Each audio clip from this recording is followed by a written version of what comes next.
शांति।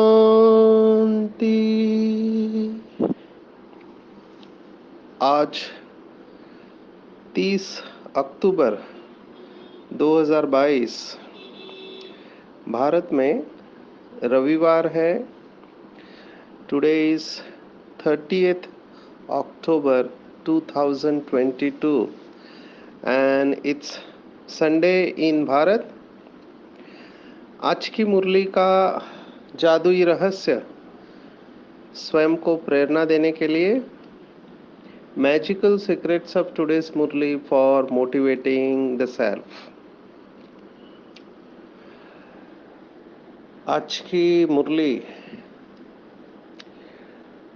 अव्यक्त मुरली है, संडे की है और बाबा ने कर्मों की गुह्य गति के ऊपर सुनाई है। कुछ मुरलियाँ तुरंत जेरॉक्स करके अपने पास रख लेनी चाहिए, बार बार उसको पढ़ना चाहिए जब तक वो बात पक्की नहीं हो जाती है। श्रीमद् भगवत गीता 4था अध्याय ज्ञान कर्म संन्यास योग, श्लोक संख्या 17। इसके ऊपर लौकिक में भी बहुत सारे लोग प्रवचन देते हैं, इसकी गहराई बताई जाती है। कई लोगों ने इसके ऊपर किताबें लिखी हुई है। कर्मों की गुह्य गति श्लोक इस तरह से है, कर्मणो ह्यपि बोद्धव्यम बोद्धव्यञ्च विकर्मणः अकर्मणश्च बोद्धव्यम गहना कर्मणो गति। कि कर्म, विकर्म और अकर्म इन तीनों को जानना चाहिए, क्योंकि कर्मों की गति अति गुह्य है। बाबा अविनाशी सर्जन है, तो छोटी सी छोटी बीमारी भी रखना नहीं चाहता है बच्चों में, क्योंकि बाबा को पता है अगर छोटा भी दाग होगा तो संपूर्णता से दूर रह जाएंगे बच्चे। इसलिए बाबा बच्चों को परफेक्ट बना रहा है, डिफेक्ट और इफेक्ट से परे परफेक्ट। तो एक सर्जन, अच्छा सर्जन जो होता है वो कैसे ऑपरेशन करता है, ऐसे ऑपरेशन करता है कि पेशेंट को पता नहीं चलता है और स्कार भी नहीं रहता। आजकल मिनिमल इन्वेजिव सर्जरी का ज़माना है, कम से कम स्कार रहे। पहले की तरह के स्कार नहीं होते हैं, छोटे स्कार होते हैं जो दिखाई नहीं देते हैं। तो बाबा भी इसी तरह से बड़ी सी बड़ी बीमारी आधा कल्प की जो लगी हुई है, उस बीमारी के छोटे छोटे जर्म कीटाणु जो छिपे हुए हैं उनको भी निकाल रहा है। इतना बच्चों को वो अटेंशन दिला रहा है। पूरी मुरली 7-8 शब्दों में आ जाती है, हर एक शब्द बहुत गुह्य है। पहला ही शब्द जो है आज के मुरली का, ये देखो, ये मुरली बाबा ने चलाई थी 21 नवंबर 1992 की। तो लगभग 30 वर्ष हो गए इसको। जमा का खाता पहला शब्द है, फिर खजाना दूसरा शब्द है, तीसरा शब्द फकुर और फिक्र दोनों को साथ में लेंगे हम। जोड़ियाँ बाबा ने आज बताई है, तो उसमें एक जोड़ी है फकुर और फिक्र की जोड़ी। फकुर माना नशा, फिक्र माना चिंता। दूसरी जोड़ी है प्रश्न और प्रसन्नता की जोड़ी, प्रश्न चित्त वर्सेस प्रसन्न चित्त। तीसरी जोड़ी है बुराई और अच्छाई। चौथी जोड़ी है तीव्र पुरुषार्थी और अलबेला पुरुषार्थी, ये भी जोड़ी है। पांचवी जोड़ी है अटेंशन वर्सेस टेंशन। तो ये सब बाबा का तरीका है ताकि हमको निर्णय लेना सहज हो जाए। बाबा अपनी बात इतनी सहज तरीके से रखता है बच्चों के सामने कि बच्चों को दूध का दूध पानी का पानी समझ में आ जाता है, निर्णय लेना इजी हो जाता है। ये एक अच्छा टीचर के लक्षण है। कठिन से कठिन सब्जेक्ट को सरल करके बनाते हैं। तो बाबा ने आज शुरुआत ही ऐसे की है कि बाबा पूछ रहे हैं कि बच्चे, मैंने तुमको सभी खजाने दिए हैं और सभी को एक जैसा दिया है और अखुट खजाने हैं और एक के द्वारा ही प्राप्त है। तो सभी को सर्व खजाने एक जैसे दिए और एक द्वारा ही मिले हैं और एक नहीं अनेक खजाने मिले हैं, फिर भी हर एक का जमा का खाता अलग अलग है। कई लोगों ने खजाने बहुत अच्छी तरह से जमा किए हैं और कईयों ने यथाशक्ति जमा किए हैं। और बाबा ने कहा है कि अगर आपके अंदर खजाने जमा है तो जैसे कहते हैं face is the index of mind, माना चेहरा ये दिल का दर्पण है, ऐसे अंग्रेजी में कहते हैं। तो face is the index of mind, तो जितना खजाना जमा होगा उतना ही चलन और चेहरे में वो नशा दिखाई देगा, रूहानी नशा। तो लौकिक में जैसे किसी के पास बहुत धन होता है तो वो धनवान दिखाई देता है ना, कि व्यक्ति धनवान है। ऐसे ही अलौकिकता से संपन्न आत्मा भी चेहरे से दिखाई देगी। जैसे बाबा और मम्मा की अवस्था थी, हम सब जानते हैं भक्ति मार्ग में जो तपस्वी आत्माएं होके गए, जब उनका फोटो भी निकालते हैं तो उसके पीछे ऑरा दिखाते हैं, उनके चेहरे पर एक तेज होता है, पवित्रता की झलक होती है। तो बाबा यही बात कह रहा है कि जितना आप अंदर से भरपूर होंगे, जमा का खाता ज्यादा होगा, उतना वो दिखाई देगा, कोई छिपके नहीं रह सकता। तो रूहानी फकुर, फकुर माना नशा। और बाबा ने कहा कि जितना जितना रूहानी फकुर होगा उतना उतना बेफिक्र बादशाह की झलक हर कर्म में दिखाई देगी। तो चेक करना है आज हमको कि कितना परसेंटेज में हम बेफिक्र बादशाह बने हैं। फिक्र है वहाँ फकुर नहीं, और जहाँ फकुर है वहाँ फिक्र नहीं। बाबा ने कहा दोनों एक साथ नहीं रह सकते, जैसे दिन और रात दोनों एक साथ नहीं रह सकते, रोशनी और अंधकार दोनों साथ नहीं रह सकते। तो बाबा ने चेक करने को कहा कि बच्चे चेक करो कि कितने हम बेफिक्र बादशाह बने हैं। बाबा ने कई मुरलियों में इसके ऊपर अटेंशन खिंचवाया है कि परवाहती पार ब्रह्म में रहने वाला परमात्मा, उसको पाने की वो अब मिल गया, पाना था सो पा लिया, अभी किस बात का फिक्र है। देखो ब्रह्मा बाबा ने एक झटके में अपने पूरे जीवन की कमाई एक झटके में उन्होंने स्वाहा कर दिया। तो ये कमाल है रूहानी फकुर की। जितना रूहानी फकुर होगा उतना फिक्र समाप्त हो जाएगा, कोई भी फिक्र नहीं हो सकता। तो बेफिक्र बादशाह बाबा ने कहा उसका लक्षण है कि बेफिक्र बादशाह माना प्रश्न चित्त के बजाय प्रसन्न चित्त रहेंगे। दूसरा लक्षण है प्रसन्न चित्त। चित्त में दो ही बातें रहते हैं, या तो प्रश्न रहते हैं या प्रसन्नता रहते हैं। तो हमारे चित्त में या तो प्रश्न है या प्रसन्नता है। तो जहाँ प्रश्न है वहाँ प्रसन्नता नहीं रह सकती, और जहाँ प्रसन्नता है वहाँ प्रश्न नहीं रह सकते। तो चेक करना चाहिए क्या अभी भी मेरे अंदर प्रश्न है। भगवत गीता में दो पर्सनालिटी है, एक परमात्मा की और अर्जुन की। अर्जुन शुरुआत से ही प्रश्न चित्त दिखाया है और परमात्मा प्रसन्न चित्त। तो जहाँ प्रश्न है वहाँ प्रसन्नता नहीं। तो प्रश्न चित्त आत्मा कौन से प्रश्न होंगे, क्या क्यों कैसे ऐसा और वैसा, उलझन में उलझी हुई होगी। तो वो स्वयं को फिक्र में ले आएगी। मेरे पास बहुत एंग्जाइटी या चिंता के मरीज आते हैं, जहाँ प्रश्न नहीं होता है वहाँ पर भी वो प्रश्न खड़े कर लेते हैं। मैनेजमेंट में कहते हैं कि some people have problem to every solution. कुछ लोगों को सॉल्यूशन में भी प्रॉब्लम दिखाई देते हैं।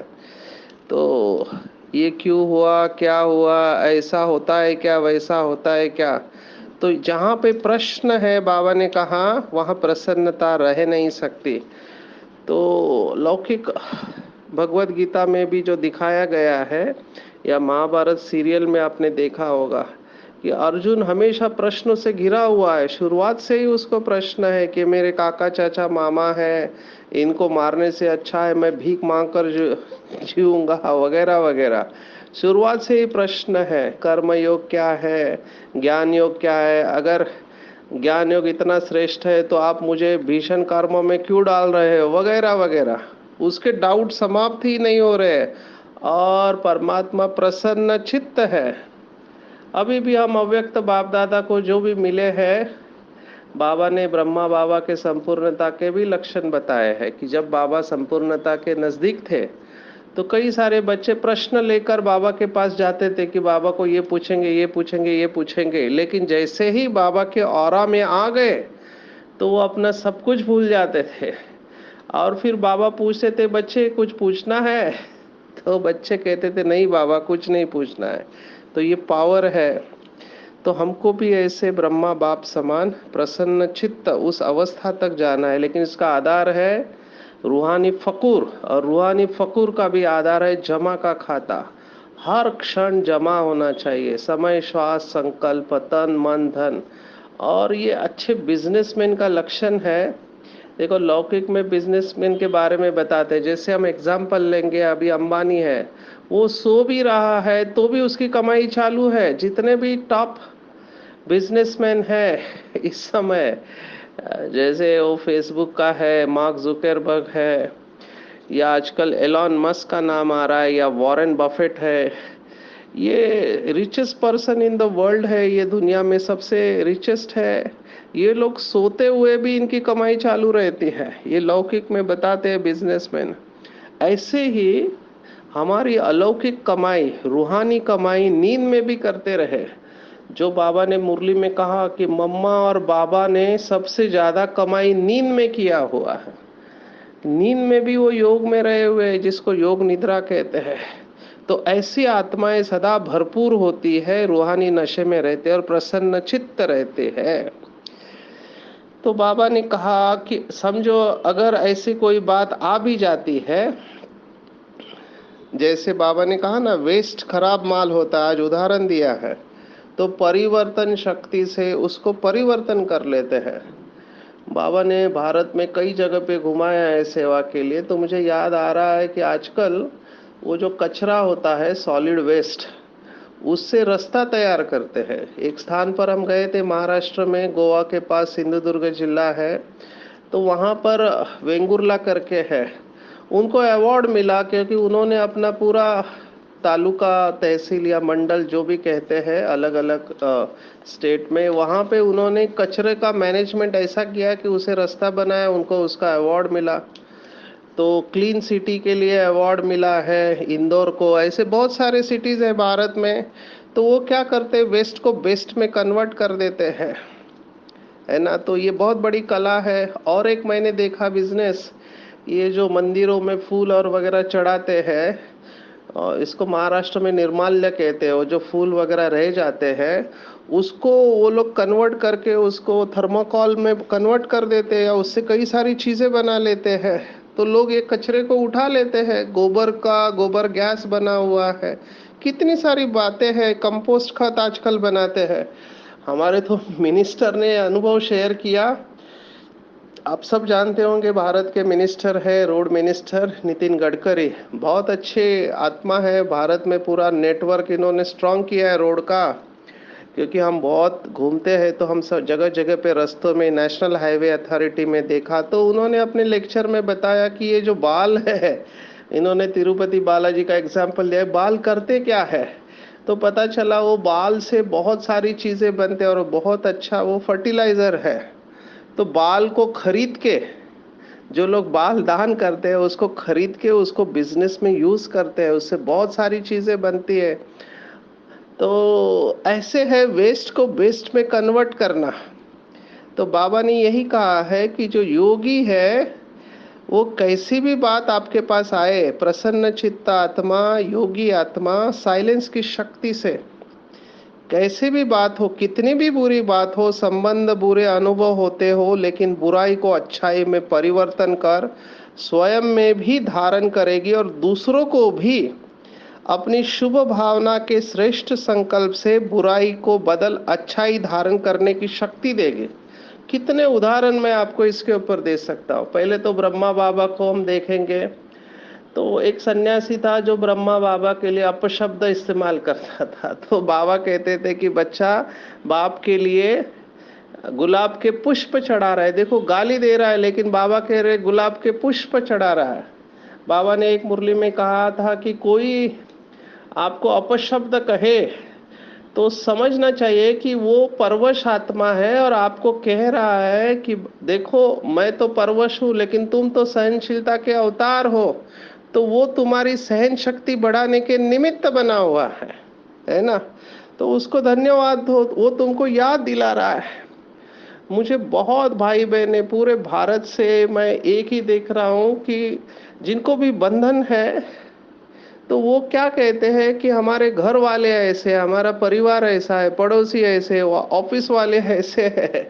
तो मैं उनको एक ही बात बता रहा हूँ कि क्या आप संपूर्ण बनना चाहते हो? तो कहते हाँ संपूर्ण बनना चाहते हैं। तो उनको धन्यवाद दो, क्योंकि यही आत्माएं हमको हमारी संपूर्ण अवस्था तक ले जाएंगे। बाबा के महावाक्य है, opposition takes you to the position. मैं अपना अनुभव यहाँ पे शेयर करना चाहूँगा। कभी सोचा नहीं था कि बीके लाइफ में ऐसे पेपर आएंगे। हालांकि मुरलियों में पढ़ा था, लेकिन साथ वाले ही भाई बहनें समर्पित, तो उन्होंने ऐसे ऐसी बातें कही तो मैं सोचने लगा कि बाबा से बात करने लगा कि बाबा ये क्या हो रहा है। तब मुरली याद आई। बाबा ने डायमंड जुबली की मुरली में कहा था कि ब्राह्मण जीवन हिलाने वाली परिस्थिति आएगी, काले काले बादल आएंगे। तो चिंतन तो किया था पहले, बाबा ने कहा था काले काले बादल आएंगे, तो मैं सोचने लगा काले बादल आते हैं ढकते किसको है? सूर्य को, लेकिन काले बादलों को जन्म देने वाला सूर्य ही है। माना ये हमारे कर्मों का ही रिटर्न है। हमारे द्वारा जरूर ऐसे कर्म इस जन्म में या पिछले जन्म में हुए हैं, जो कुछ आत्माएं हमारे सामने पेपर बन के आती है।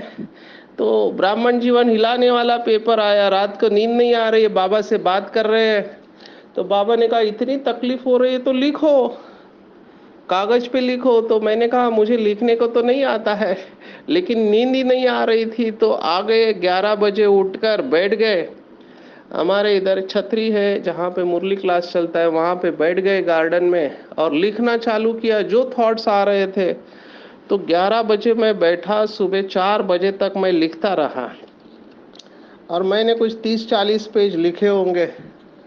और फिर दूसरे दिन उसको और एडिट करके उसमें और एडिशन किया और पता चला कि वो एक अच्छा किताब बन गया। इतना मोटिवेशनल शब्द उसमें से निकले, तो फिर लगा इसको छपना चाहिए, लोगों को ये मोटिवेट करेगा। तो फिर उसका किताब बनाया और ड्रामा देखो कितना वंडरफुल है। इतने कड़े पेपर हमारे जीवन में आए ड्रामा प्लान अनुसार, जो हर खल्प में आते रहेंगे, लेकिन उसका किताब बन गया। और वो किताब हमारे आदरणीय रमेश भाई ने पब्लिश किया और वो किताब की जितने भी कॉपीज बनी थी, 5,000 के 5,000 सभी सेल आउट हो गई। कई स्टूडेंट ने इसको पढ़ा जो आत्महत्या करने से रुक गए, क्योंकि उसमें कई सारी ऐसी बातें लिखी हुई है जीवन के, क्योंकि पूरा जीवन आंखों के सामने आ गया था। तो देखो परिस्थिति आई, बहुत डिफिकल्ट थी, बहुत चैलेंजिंग थी, ब्राह्मण जीवन को हिलाने वाले, लेकिन उसी का किताब बन के आज अनेक लोगों को प्रेरणा दे रहा है। उसकी सेकंड कॉपी प्रिंट आउट निकालना है, लेकिन थोड़ा फाइनेंशियल कमी के कारण वो अटका हुआ है। तो कहने का मेरा भाव है कि पेपर आने चाहिए ऐसे मुझे लगता है, क्योंकि परिस्थिति के बगैर अवस्था का पता नहीं चलता, लेकिन यही परिस्थितियां हमको आगे लेके जाएंगी। कोविड में भी यही हालत हुई, रूम चला गया, अभी रहे कहाँ, रहने का प्रॉब्लम। तो एक छोटे से टॉयलेट के बाजू में स्टोर रूम था, वहाँ पे एडजस्ट कर लिया, क्योंकि अकेले रहने की आदत है। बहुत सारा रात को चिंतन चलता है, पढ़ाई होती है, लिखना होता है। तो 2 साल लगभग कोविड में 12 घंटा ड्यूटी करके उसमें खाना बनाने का भी पेपर आया कि रोज खाना बनाना है आपको अपने हाथों से। उसमें बुखार का भी पेपर आया, बुखार में भी खड़े रह के खाना बनाया। तो ऐसे कितने सारे पेपर आए, लेकिन मैंने देखा कि उसी काल में श्रीमद् भगवत गीता के ऊपर 700 श्लोक पूरे हो गए। अभी मुरली रहस्य चल रहा है और कितने सारे ऑनलाइन सेशंस हुए। तो ये सब परिस्थिति के बीच में हुआ। ये मैं आपको इसीलिए बता रहा हूँ, ये परिस्थितियां ही हमारे अंदर की शक्तियों को जागृत करती है। तो कभी भी परिस्थिति में हिम्मत नहीं हारना चाहिए। यस, डिफिकल्ट होता है, सचमुच में कठिन होता है, पर हिम्मत के ऊपर, हिम्मत और बाबा को पूरा अगर चार्ट देके बाबा के साथ क्लियर कम्युनिकेशन रखेंगे तो डेफिनेटली बाबा हमको मदद करने के लिए तैयार है। तो बुराई को अच्छाई में परिवर्तन करना ये कला है। अभी होता क्या है कि कई बच्चे कहते हैं अभी गलत है तो गलत ही कहेंगे। तो बाबा ने उसका जवाब दिया कि गलत को गलत समझा, ये आपके बुद्धि ने अच्छा डिसीजन दिया, लेकिन उस भाव से बुद्धि पर मत रखो। समझो किसी आत्मा ने गलती की है, अभी उसी भाव के साथ आप उसके व्यवहार में आएंगे तो आपकी अवस्था खराब हो जाएगी, क्योंकि जब जब उसको देखेंगे आपकी फाइल खुल जाएगी। एग्जैक्टली यही होता है। मुझे कहते कि सर इसको देखा तो गुस्सा आता है। क्यों गुस्सा आता है? क्योंकि उसने कुछ बोला होता है, किया होता है, वो सब फाइल खुल जाती है। तो उस समय मैं जो सॉल्यूशन ढूंढा हूँ वो ये है कि कोई व्यक्ति बीमार है तो उसके ऊपर गुस्सा नहीं करना चाहिए। बीमार व्यक्ति को दवाई की मदद की जरूरत होती है तो उसके ऊपर रहम आना चाहिए। बाबा के शब्द है, परवश के ऊपर रहम आता है कि बेचारा दुखी है तो उसका कोई दोष नहीं है। और हमने ओम पावर के बारे में भी देखा, हर आत्मा की अवेयरनेस, अंडरस्टैंडिंग, माइट, ये शक्ति अलग होती है। तो बुराई को चित्त में नहीं रखना है, नहीं तो चित्त मैला हो जाएगा और बाबा की याद ठहरेगी नहीं। मैंने ऐसे लोगों से पूछा तो कहते जैसे हम बाबा को याद करने बैठते वही सब बातें याद आती है, तो उसमें युद्ध में टाइम चला जाता है। तो बाबा ने दूसरा भी कहा कि चलो आपने बुरा समझ लिया, बात बुरी है, तो बुराई को अपने पास रखना ये कौन सी समझदारी हुई? ये भी तो समझदारी नहीं हुई। लेकिन ईगो जो होता है, अहंकार होता है, ये बातों को छोड़ने नहीं देता और कई लोग बदला लेने के भाव में चले जाते हैं और अपनी अवस्था और खराब कर देते हैं। तो हमको इन सब में नहीं जाना है। हिसाब किताब है, ड्रामा प्लान अनुसार ये बात आई है। मुझे हर बात में विजयी बनना है और सबको माफ कर देना है। सबसे अच्छा बदला है कि कोई बदला नहीं लेना, छोड़ देना है उनके उनके हालत पर। सत्य को सिद्ध करने की आवश्यकता नहीं है, सत्य को स्वयं में सिद्ध होने की शक्ति प्राप्ति है, नंबर 1। नंबर 2, अगर आप सत्य है तो अपनी सभ्यता को कभी नहीं छोड़ेंगे। आज बाबा ने कर्मों की गुह्य गति बताई है, जिसके ऊपर डबल, ट्रिपल, क्वाड्रुपल जितना अटेंशन दे उतना अच्छा है। बाबा ने कहा कोई आपके पास आकर कुछ कहता है उल्टी सुल्टी बात और आपने कुछ नहीं कहा, लेकिन आपने केवल हाँ कहा, तो भी आपका हिसाब किताब बन गया। और ये छोटी छोटी बातें जो है बड़े बड़े रिश्तों को खत्म कर देते हैं। मैंने ये देखा है अपनी आंखों से। छोटी बात है लेकिन बड़े बड़े रिश्ते खत्म हो चुके हैं, जिसको कहा मिसअंडरस्टैंडिंग, और ये बहुत फास्ट फैलती है।